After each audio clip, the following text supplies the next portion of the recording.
দেখুন, বিহারে বিধানসভা নির্বাচনের ফলাফল ঘোষণার প্রক্রিয়া চলছে।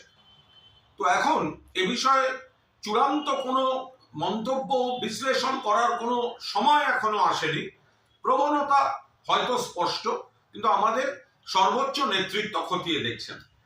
কিন্তু এর মধ্যে বিজেপির কিছু নেতা, বাংলার অথবা সর্বভারতীয় বিজেপি, তারা বিহারের সঙ্গে বাংলাকে রিলেট করে এরপর বাংলা এই ধরনের একটা ন্যারেটিভ তৈরি করতে চাইছেন। খুব স্পষ্টভাবে বলে রাখি, বিহারের ফল যাই হোক, দয়া করে কোনো কষ্টকল্পিত তুলনা বাংলার সঙ্গে করতে আসবেন না।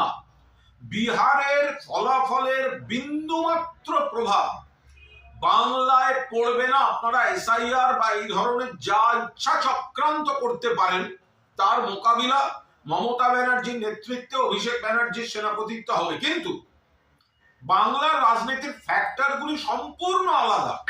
এখানে উন্নয়ন, এখানে বাংলার সম্মান, বাংলা ভাষার সম্মান, পরিযায়ীর প্রতি চূড়ান্ত অপমান বিজেপির, তাদের অধিকার রক্ষা, বাংলার মানুষের বৈধ ভোটারদের অধিকার রক্ষা, কেন্দ্রের টাকার জন্য বঞ্চনা, প্রতিশোধের রাজনীতি। এখানে বিজেপি মানুষের দ্বারা প্রত্যাখ্যাত, আর শীত গ্রীষ্ম বর্ষা মমতা বন্দ্যোপাধ্যায় ভরসা, যার উন্নয়নের মডেল অন্যান্য রাজ্যকে অনুসরণ বা অনুকরণ করতে হয়।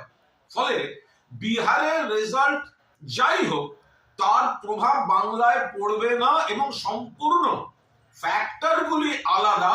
এখানে তৃণমূল মানুষের বন্ধু এবং সামাজিক আর্থসামাজিক কাঠামোয় মানুষের আর্থিকভাবে সামাজিকভাবে তৃণমূল বন্ধু, এবং বিজেপি বঞ্চনা, উপেক্ষা, অপমান, অস্তিত্বের সংকট তৈরি করে দেওয়ার জন্য বিজেপি এখানে শত্রু।